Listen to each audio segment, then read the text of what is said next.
Loué soit Jésus-Christ. Sa paix soit avec vous. Aujourd'hui, très peu de personnes croient à l'existence de l'enfer. Beaucoup se sont échafaudés un paradis dans lequel le Dieu de toute tolérance a définitivement aboli la différence entre le bien et le mal, de sorte que leur conscience ne soit plus inquiétée, alors que c'est souvent pour de justes raisons qu'elle est secrètement tourmentée. Beaucoup, infectés par la religiosité du New Age omniprésent, sont à la recherche de leur propre et soi-disant déité, tandis que d'autres en sont encore à se demander si après la mort il y a quelque chose, et que nombre de chrétiens, pensant que le péché n'est pas si grave que ça, puisque Dieu est si bon, qu'il fera en sorte que l'on ira tous au paradis, vivent comme si Dieu n'existait pas.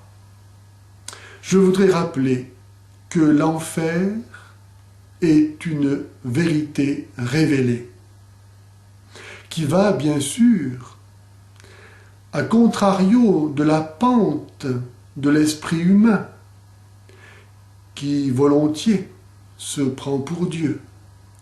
Si l'enfer existe, cela signifie que l'homme n'est pas Dieu. Si l'enfer existe, cela signifie qu'il y a donc une justice, une différence entre le bien et le mal, et donc aussi une miséricorde. Pour montrer que l'enfer existe, Jésus lui-même nous a révélé que Judas est en enfer. Si Judas est en enfer, alors cela signifie que l'enfer n'est pas une hypothèse, mais une réalité existentielle, actuelle. Si Judas est en enfer, cela signifie que chacun d'entre nous peut y aller.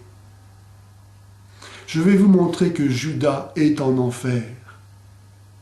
Pour qu'une vérité soit déclarée de foi divine et catholique, il faut que les trois sources de la foi concordent entre elles, à savoir la tradition de l'Église, l'Écriture sainte et le magistère de l'Église. Que dit l'Écriture sainte au sujet de la damnation de Judas ? Eh bien, dans l'évangile de Saint Jean, au chapitre 6 et au verset 70, Jésus dit, après la multiplication des pains et le discours sur l'Eucharistie aux apôtres, « N'est-ce pas moi qui vous ai choisis, vous les 12, et cependant l'un d'entre vous est un démon. Il n'y a pas de démon au ciel. » En Matthieu 26, 24, au moment de l'institution de l'Eucharistie, Jésus dit au sujet de celui qui allait le livrer qu'il eût mieux valu pour lui de n'être jamais né. La vie éternelle commence dans cette vie où elle ne sera jamais. Si donc cette vie terrestre est déniée comme étant un bien à Judas, a fortiori, la vie éternelle qui aurait pu y prendre racine.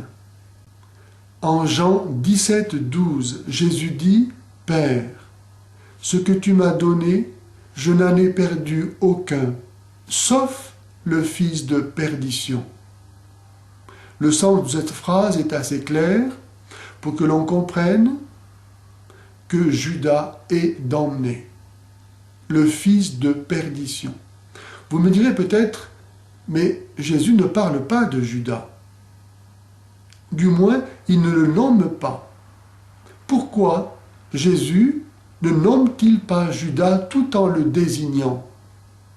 Eh bien, pour que Judas, au jour du jugement dernier, ne puisse pas dire à Dieu, devant tout le monde, « Je ne pouvais pas faire autrement.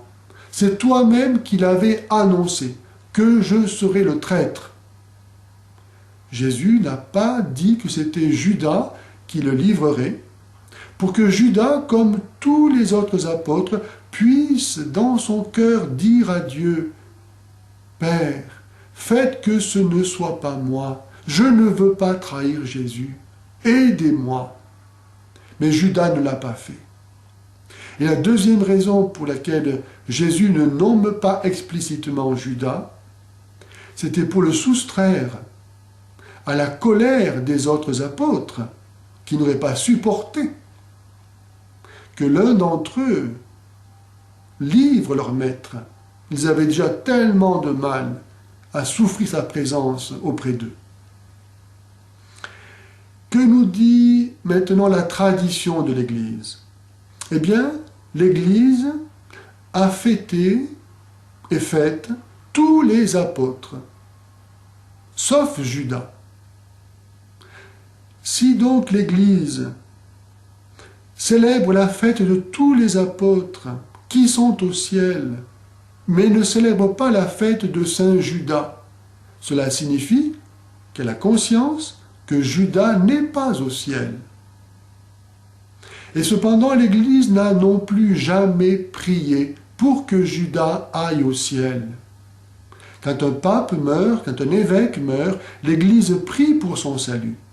A fortiori, le ferait-elle pour un apôtre, mais elle ne l'a jamais fait.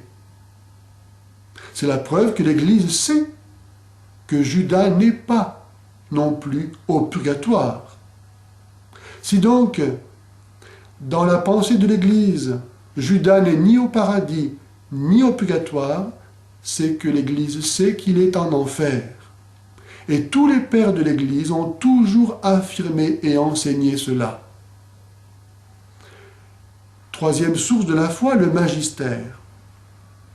Eh bien, le premier concile de l'Église, réuni par le premier pape Saint Pierre, a été convoqué tout spécialement pour donner non pas un successeur à Judas, car on ne succède pas à un démon, mais un remplaçant. Acte 1, 25.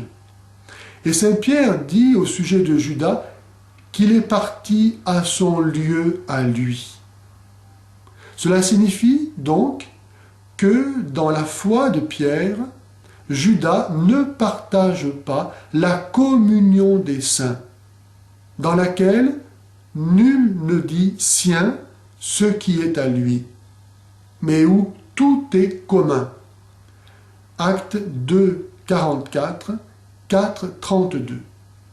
Dans l'Église, comme dans le paradis, c'est la communion des saints où tout est commun et où personne ne dit sien ce qui est à lui.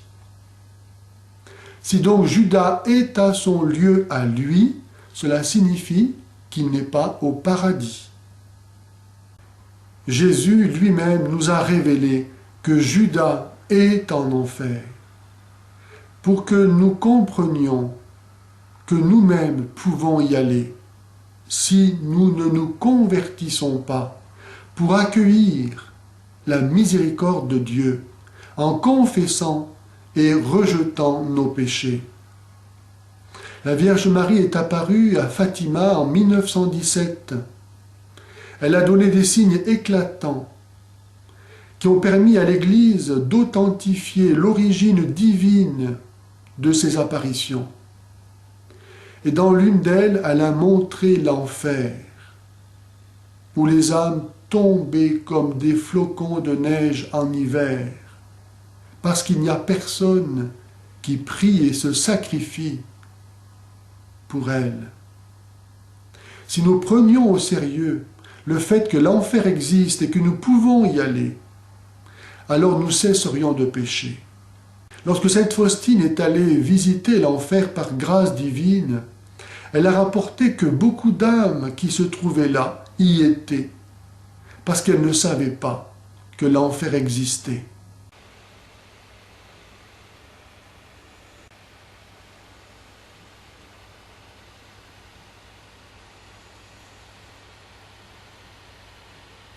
Si les gens savaient qu'ils vont en enfer, ils changeraient de vie.